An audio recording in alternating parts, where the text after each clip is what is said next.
Okay, chapter 10 is called I Ruin a Perfectly Good Bus. It didn't take me long to pack. I decided to leave the Minotaur horn in my cabin, which left me only an extra change of clothes and a toothbrush to stuff in a backpack Grover had found for me. The camp store loaned me $100 in mortal money and 20 golden drachmas. These coins were as big as Girl Scout cookies and had images of various Greek gods stamped on one side and the Empire State Building on the other. The ancient mortal drachmas had been silver, Chiron told us, but Olympians never used less than pure gold. Chiron said the coins might come in handy for non-mortal transactions, whatever that meant. He gave Annabeth and me each a canteen of nectar and a Ziploc bag full of ambrosia squares, to be used only in emergencies, if we were seriously hurt. It was god food, Chiron reminded us. It would cure us of almost any injury, but it was lethal to mortals. Too much of it would make a half-blood very, very feverish. An overdose would burn us up, literally. Annabeth was bringing her Magic Yankees cap, which she told me had been a 12th birthday present from her mom. She carried a book on famous classical architecture, written in ancient Greek, to read when she got bored, and a long bronze knife hidden in her shirt sleeve. I was sure the knife would get us busted the first time we went through a metal detector. Grover wore his fake feet and his pants to pass as human.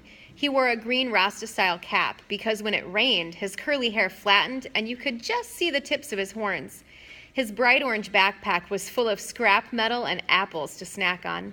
In his pocket was a set of reed pipes his daddy goat had carved for him, even though he only knew 2 songs, Mozart's Piano Concerto No. 12 and Hilary Duff's So Yesterday, both of which sounded pretty bad on reed pipes.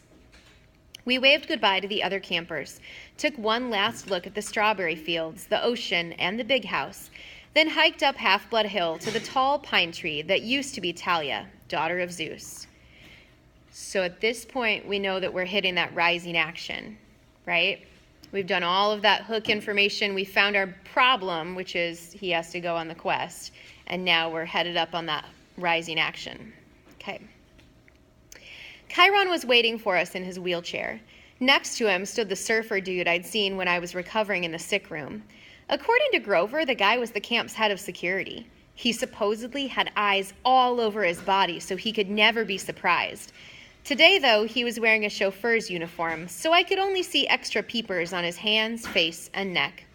"This is Argus," Chiron told me. "He will drive you into the city and, keep an eye on things."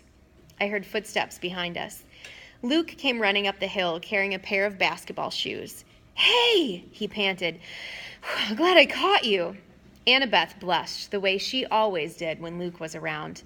"Just wanted to say good luck," Luke told me. "And I thought, maybe you could use these." He handed me the sneakers, which looked pretty normal. They even smelled kind of normal. Luke said, "Maya!" White birds' wings sprouted out of the heels, startling me so much I dropped them. The shoes flapped around on the ground until the wings folded up and disappeared. "Awesome," Grover said. Luke smiled. "Those served me well when I was on my quest.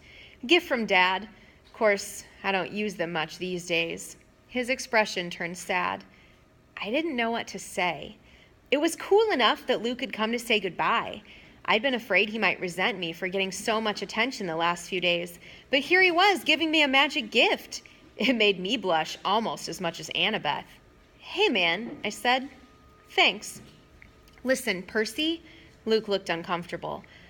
"A lot of hopes are riding on you, so just kill some monsters for me, okay?" We shook hands. Luke patted Grover's head between his horns and then gave a goodbye hug to Annabeth, who looked like she might pass out. After Luke was gone, I told her, "You're hyperventilating." "Him not! You let him capture the flag instead of you, didn't you?" "Oh, why do I want to go anywhere with you, Percy?" She stomped down the other side of the hill where a white SUV waited on the shoulder of the road. Argus followed, jingling his car keys. I picked up the flying shoes and had a sudden bad feeling. I looked at Chiron. "I won't be able to use these, will I?" He shook his head. "Luke meant well, Percy, but taking to the air, that would not be wise for you." I nodded, disappointed, but then I got an idea. "Hey, Grover, you want a magic item?" His eyes lit up. "Me?" pretty soon we'd lace the sneakers over his feet, and the world's first flying goat boy was ready for launch. "Maya!" he shouted. He got off the ground okay, but then fell over sideways, so his backpack dragged him through the grass. The winged shoes kept bucking up and down like tiny broncos. "Practice!" Chiron called after him. "You just need practice!" Ah! Grover went flying sideways down the hill like a possessed lawnmower, heading toward the van. Before I could follow, Chiron caught my arm. "I should have trained you better, Percy," he said. "If only I had more time. Hercules, Jason, they all got more training." "That's okay. I just wish..." I stopped myself because I was about to sound like a brat. I was wishing my dad had given me a cool magic item to help on the quest, something as good as Luke's flying shoes or Annabeth's invisible cap. "What am I thinking?" Chiron cried. "I can't let you get away without this." He pulled a pen from his coat pocket and handed it to me. It was an ordinary disposable ballpoint, black ink, removable cap, probably cost 30 cents. "Gee," I said. "Thanks." "Percy, that's a gift from your father. I've kept it for years, not knowing you were who I was waiting for. But the prophecy is clear to me now. You are the one." I remembered the field trip to the Metropolitan Museum of Art when I'd vaporized Mrs. Dodds. Chiron had thrown me a pen that turned into a sword. Could this be... I took off the cap, and the pen grew longer and heavier in my hand. In half a second, I held a shimmering bronze sword with a double-edged blade, a leather-wrapped grip, and a flat hilt riveted with gold studs.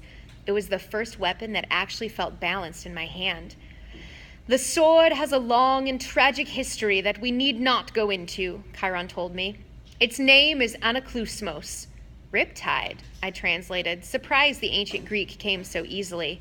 "Use it only for emergencies," Chiron said, "and only against monsters. No hero should harm mortals unless absolutely necessary, of course, but this sword wouldn't harm them in any case."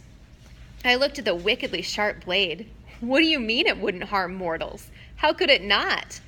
"The sword is celestial bronze, forged by the Cyclopses, tempered in the heart of Mount Etna, cooled in the river Lethe. It's deadly to monsters, to any creature from the underworld, provided they don't kill you first.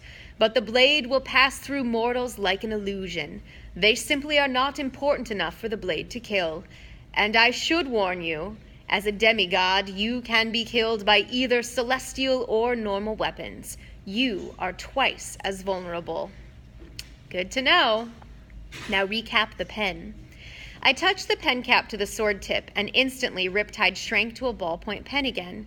I tucked it in my pocket, a little nervous, because I was famous for losing pens at school. "You can't," Chiron said. "Can't what?" "Lose the pen," he said. "It is enchanted. It will always reappear in your pocket. Try it." I was wary, but I threw the pen as far as I could down the hill and watched it disappear in the grass. "It may take a few moments," Chiron told me. "Now check your pocket." Sure enough, the pen was there. "Okay, that's extremely cool," I admitted. "But what if a mortal sees me pulling out a sword?" Chiron smiled. "Mist is a powerful thing, Percy." "Mist?" "Yes. Read the Iliad. It's full of references to the stuff. Whenever divine or monstrous elements mix with the mortal world, they generate mist, which obscures the vision of the humans. You will see things just as they are, being a half-blood, but humans will interpret things quite differently. Remarkable, really, the lengths to which humans will go to fit things into their vision of reality." I put Riptide back in my pocket. For the first time, the quest felt real. I was actually leaving Half-Blood Hill. I was heading west with no adult supervision, no backup plan, not even a cell phone. Chiron said cell phones were traceable by monsters. If we used one, it would be worse than sending up a flare. I had no weapon stronger than a sword to fight off monsters and reach the land of the dead. "Chiron," I said, "when you say the gods are immortal, I mean, there was a time before them, right?" 4 ages before them, actually. The time of the Titans was the 4th age, sometimes called the Golden Age, which is definitely a misnomer. This, the time of Western civilization and the rule of Zeus, is the 5th age. So what was it like before the gods? Chiron pursed his lips. Even I am not old enough to remember that, child. But I know it was a time of darkness and savagery for mortals. Kronos, the lord of the Titans, called his reign the Golden Age because men lived innocent and free of all knowledge. But that was mere propaganda. The Titan King cared nothing for your kind except as appetizers or a source of cheap entertainment. It was only in the early reign of Lord Zeus, when Prometheus the good Titan brought fire to mankind, that your species began to progress, and even then Prometheus was branded a radical thinker. Zeus punished him severely, as you may recall. Of course, eventually the gods warmed to the humans, and Western civilization was born. But the gods can't die now, right? I mean, as long as Western